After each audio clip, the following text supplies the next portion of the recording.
como representante regional estoy sumamente convencido de que a pesar de que estamos enfrentando los siguientes datos que voy a dar ahora, tenemos todo también para poder enfrentar esta situación como nunca. Y eso es a lo que yo quiero llamar la reflexión hoy a ustedes, jóvenes de Centroamérica, jóvenes de Honduras. Recordémonos que todos somos centroamericanos, nacidos en diferentes estados, pero nuestra convicción y nuestro compromiso debe estar para con Centroamérica. A nivel mundial, se estima que alrededor de 25 millones de personas van a perder empleos en el sector formal debido a la nueva crisis que la COVID ha instaurado. Esos 25 millones pues se reparten en todo el mundo y obviamente una porción de eso estará en Centroamérica. Con exactitud no se sabe aún porque digamos la pandemia está en pleno desarrollo. En el caso de Guatemala y en el caso de Honduras hemos visto que los contagios continúan aumentando. En el caso de Centroamérica en general, el único país que ha demostrado científicamente que va aplanando su curva es Costa Rica. Y todos los demás países del Istmo, a pesar de que hay 2 estados que se niegan todavía a dar información pública, como lo es Nicaragua y es Belice, el resto de estados continuamos con un muy severo brote de COVID y eso sin duda va a continuar afectando los procesos a futuro. Pero yo estaba diciendo que, digamos, ha habido una evolución de los efectos de COVID poco a poco, ¿no? Hemos visto que en Centroamérica se han identificado los cierres por estados, es decir, cada país ha tenido un cierre en su economía y han sido de los cierres más largos si lo comparamos con todo el mundo. Y esto es debido a la saturación de los sistemas de salud de toda Centroamérica. Hago referencia a todo esto, compañeros y compañeras, porque la salud y la economía en este momento de la historia están íntimamente ligados. No puede haber economía sin salud, ni salud sin economía. Por eso es que estoy haciendo la referencia a que este momento del desempleo, el momento de la crisis económica sanitaria, es el nombre correcto que debemos darle a lo que estamos enfrentando en Centroamérica. Entonces, ¿cómo está afectando todo esto a nivel laboral? Bueno, en Guatemala, por ejemplo, y voy a ir haciendo como ejemplo de qué es lo que está sucediendo en diferentes estados, pero en Guatemala el gobierno de la República ha establecido la cesantía o suspensión temporal de algunos contratos. Es decir, yo como empresario voy al Ministerio de Economía y digo, no tengo dinero para pagarle a mis empleados, por favor que el gobierno autorice la cesantía o la suspensión laboral y el gobierno les va a pagar 75 quetzales diarios a los empleados que sean aprobados. En otros casos, y en el peor de los casos, tenemos el despido de los trabajadores que dan en total desprotección. Y digamos, tenemos también el caso de El Salvador, donde se les ofrece un bono de $300 para poder hacer un cierto tipo de ayuda económica. Y así sucesivamente hemos visto cómo en todo el sistema de la integración centroamericana han habido intentos por parte de los estados de responder subsidiando la falta de empleo. Hay, digamos, una preocupación muy grande porque, digamos, lejos de incentivar la sostenibilidad de la mano productiva de la región, lo que se está haciendo es únicamente subsidiar temporalmente el desempleo en la región.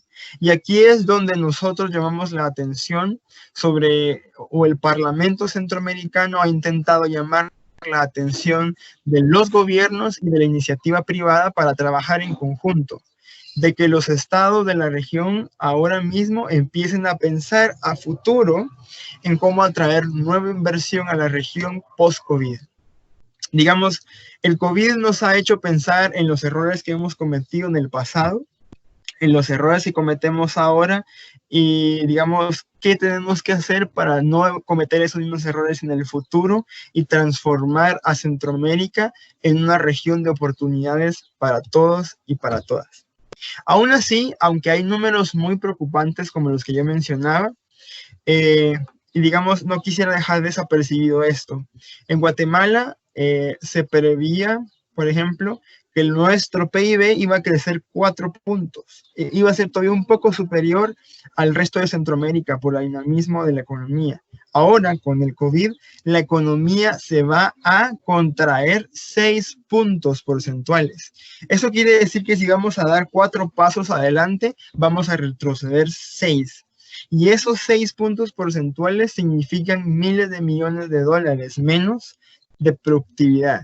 Y cuando hablamos de miles de millones de dólares menos de productividad, estamos hablando de menos empleo, estamos hablando de menor ingreso per cápita para los ciudadanos y las ciudadanas, y con eso se agudiza la pobreza, ¿no? Entonces, el tema de desempleo es algo muy, muy serio, que tenemos que seguir analizando los factores no solo regionales, sino extrarregionales, porque al final esto viene a ser una situación mundial. ¿Qué hay de positivo en todo esto? Porque lejos de haber cosas malas, o sea, que todo sea malo, sí hay puntos positivos, que es lo que queremos hacer énfasis, ¿no? Y es aquí donde depende mucho también de la posición que las y los ciudadanos tomen, que la juventud tenga también en mente su responsabilidad para con la región, y también haga un proceso de incidencia política fuerte para que las y los gobernantes escuchen las necesidades de la población. Hay digamos, con lo que ha sucedido, muchas empresas han tenido que mudar de trabajar en edificios, de trabajar en plantas gigantes, han tenido que mudar sus trabajos o el trabajo de las empresas a casa. Según el estudio que hacía Forbes Centroamérica, el 80% de los empleos van a quedarse trabajando desde casa. Y esto es una buena noticia, porque, digamos, esto mejora la calidad de vida de las y los trabajadores, aumenta de alguna forma la rentabilidad de su sueldo o de sus salarios, y mejora su estilo y calidad de vida. Eso es algo positivo que tenemos que resaltar, que está pasando en la región, y que de una u otra forma va a ser la nueva realidad laboral de la región. Durante mucho tiempo, por, digamos, estigmatismos y estigmatizaciones que se han hecho hacia los trabajadores centroamericanos, en esta parte del mundo el home office no es algo, o no era algo común. Desde dibujar una nueva realidad por el COVID, hemos tenido que mutar, hemos tenido que evolucionar y desarrollar algo que se llama confianza y otra que se llama responsabilidad. El sistema que nos ha orillado a esto, derivado de la COVID, se maneja de dos lados, ¿no? Desde el punto de vista del empresario y desde el punto de vista del trabajador, ¿no? Entonces, digamos, antes se decía, no hagamos home office porque, digamos, yo como empresario, ¿cómo voy a garantizar que el empleado o el colaborador vaya a cumplir con sus responsabilidades? No, lo necesito tener acá en la empresa para poderlo vigilar, ¿no? Eso era como la percepción anterior. Con los cambios que hemos tenido por la COVID, estamos trabajando arduamente ahora por no perder nuestros empleos. Es decir, si yo tengo un empleo y me mandan a casa y veo la crisis de desempleo que hay en la región, yo no quiero perder mi empleo, y entonces hay un compromiso mucho más fuerte desde los trabajadores por cumplir con sus responsabilidades.